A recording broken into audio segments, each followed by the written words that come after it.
Sebetulnya saya juga mewakili dari seusia saya. Saya sekarang usianya 26 tahun. Jadi betul-betul kalau bicara soal pandangannya terhadap antara perguruan tinggi dan dunia usaha atau dunia wirausaha, kita betul-betul sekarang lagi di fase itu. Sebagai informasi saja bahwa kalau tadi pertanyaannya pimpinan, gimana sekarang kondisi anak muda, saat ini kita sebut sebagai useless generation. Artinya generasi yang useless. Mau cari kerja susah, membuka usaha juga susah. Namun demikian, peluang itu terbuka sangat lebar.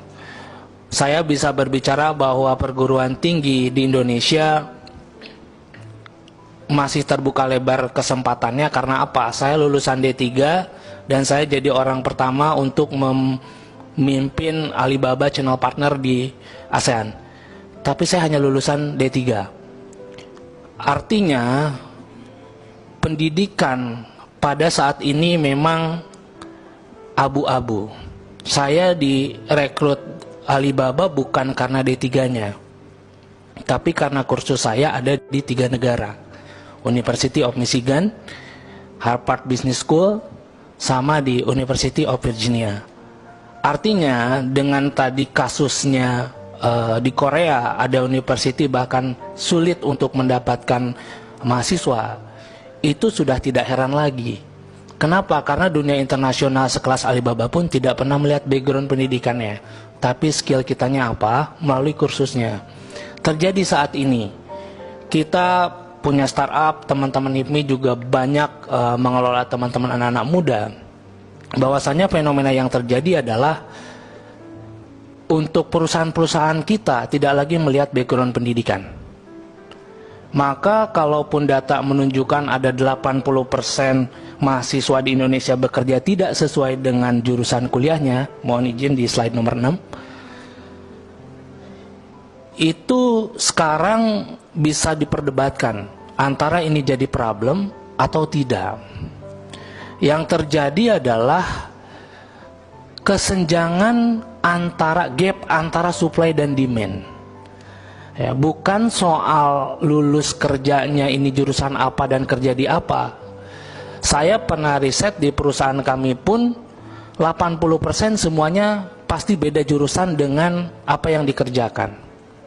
Cuman yang perlu diketahui bahwa skill orang belum tentu dihasilkan dari jurusan kuliahnya. Dan bahkan tadi dengan fenomena supply and demand, contohnya kenapa kita ngambil kursus di Harvard, karena ada kebutuhan. Kebutuhan ketika memimpin ternyata butuh matriks yang dipelajari hanya di kampus itu. Maka kursusnya saya ambil itu. Sementara waktu kita di Indonesia itu anak-anak muda dipaksa untuk ngerti A, B, C, D, E, F, G, H, I, J. Saya ini faktual banget pimpinan, bahwa ketika kita datang ke kampus yang dipelajari akuntansinya masih standarnya seperti itu, saya bilang perusahaan semua sekarang sudah mungkin tidak akan perlu lagi akuntan ke depan. Saya hanya bayar aplikasi akuntan 500.000 sampai 1 juta sebulan sudah tercover semuanya. Artinya apa? Dari sisi supply-nya juga harus tahu bahwa demand-nya itu tidak membutuhkan lagi hal-hal seperti itu. Maka tadi sudah sangat betul sekali dari yang terhormat Kadin sudah menginstruksikan bahwa industri berkembang lebih cepat daripada pendidikannya. Ya, kalau kita ngelihat dari World Economic Forum memperkirakan tahun 2025 itu akan ada sekitar 85 pekerjaan yang akan digantikan oleh mesin. Kalau kami di dunia usaha, di dunia bisnis akan lebih memilih mesin dibanding orang. Kenapa? Mesin tiap tahun harganya turun, orang tiap tahun demo minta naik gajinya. Artinya dari sisi business owner efisiensi dirasakan di kemajuan teknologi itu. Tapi jangan khawatir, World Economic Forum juga merilis akan ada 97 pekerjaan baru. Pertanyaannya, apakah pekerjaan baru di masa depan itu sudah relate dengan jurusan yang ada sekarang? Contohnya apa? Yang paling penting sekarang yang kita susah nyari di dunia digital, itu namanya data scientist, data analis. Harganya minta ampun pimpinan. tapi kita belum mendapatkan satu jurusan pun tentang data analis dan scientist khusus tech. Ya. Yang kedua, kita ngomongin AI and machine learning spesialis. Belum ada jurusan AI and machine learning spesialis di Indonesia. Maka jangan heran kenapa tech company atau yang sekarang ngomongin soal teknologi adalah orang-orang India. Nah, makanya kita coba reduce antara supply and demand ini untuk link and match. Nah, nextnya, izin. Di sini HIPMI dalam organisasinya terstruktur bahwa tujuannya sudah jelas. Ada yang namanya mendorong dan peran serta dalam mengembangkan jiwa kewirausahaan di kalangan generasi muda. Nyambungnya apa? Ketika kita di generasi useless generation, ada di generasi sandwich. Makanya kenapa orang Korea ini nggak mau kuliah, karena dia ada di generasi sandwich bahasanya kita. Generasi sandwich itu apa? Dia ke bawah masih punya beban, ke atas juga harus menafkahi. Ke bawah punya beban siapa? Ada orang tuanya yang harus mereka supply terus. Ke atas siapa? Mungkin dia di usia muda ini udah menikah, jadi ada beban tanggungan. Nah, sehingga di generasi sandwich ini yang harus dilakukan apa? Exit plan-nya dia bekerja untuk non formal. Kenapa? Karena di dunia sekarang yang begitu cepat, jadi freelancer aja pendapatannya udah berkali-kali lipat daripada pekerja tetap. Itu yang terjadi. Dan sebagai acuan di dunia industri atau di kita sebagai business owner, mungkin akan lebih gampang meng-hire orang hanya based project.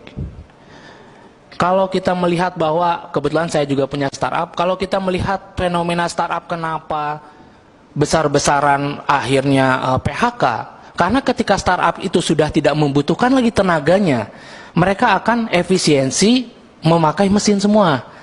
Yang tadinya ada CS, dia ganti jadi machine learning, yang tadinya dia ada CS, ganti jadi AI dan lain sebagainya.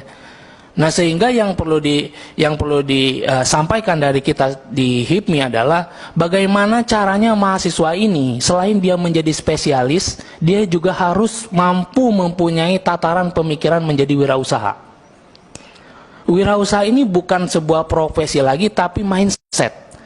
Ketika dia lulus, dia walaupun spesialisnya di data scientist, orang teknologi, tapi dia paham tentang wirausaha, maka mentalitas mindsetnya tetap di wirausaha.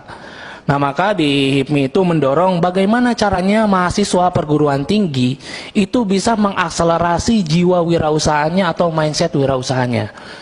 Nah, tidak terlepas dari program-program yang sudah berhasil di Kampus Merdeka, ada yang namanya Kedai Reka, fund matching, dan lain sebagainya, itu juga sangat berhasil saya rasa, cuman memang skalanya perlu diperluas. Karena dari situlah HIPMI berperan tadi menciptakan wirausaha baru, boleh di slide 8. Kalau kita ngelihat dari misinya si HIPMI ini sekarang kita bahwa membangun kemitraan strategis dengan perguruan tinggi dalam melahirkan inovasi baru. Jadi selain mendorong bahwa nanti akan ada profesi-profesi baru dengan mekanisme pembelajaran yang baru, kita juga pengen mendorong Peraturan Presiden Nomor 2 Tahun 2022 tentang pengembangan kewirausahaan nasional tahun 2021-2024 dengan terciptanya 1 juta wirausaha baru. Nah, dalam hal ini di halaman 10 kita bisa melihat bahwa rasio kewirausahaan kita sangat rendah dibanding negara-negara lain. Ya. Nah, kalau kita ambil poin pentingnya untuk meningkatkan rasio ini ada 2. Yang pertama itu kemudahan perizinan usaha di level pemerintah daerah, dan yang kedua ini yang akan kita bahas, yakni pemerintah melalui dunia pendidikan harus dapat mencetak lulusan yang memiliki pola pikir untuk membangun kewirausahaan. Maka kuncinya adalah di perguruan tinggi. Nah, sehingga kami mencoba membuat formula apa yang sebenarnya pas untuk dijadikan strategi penguatan mutu pendidikan tinggi untuk menciptakan wirausaha baru.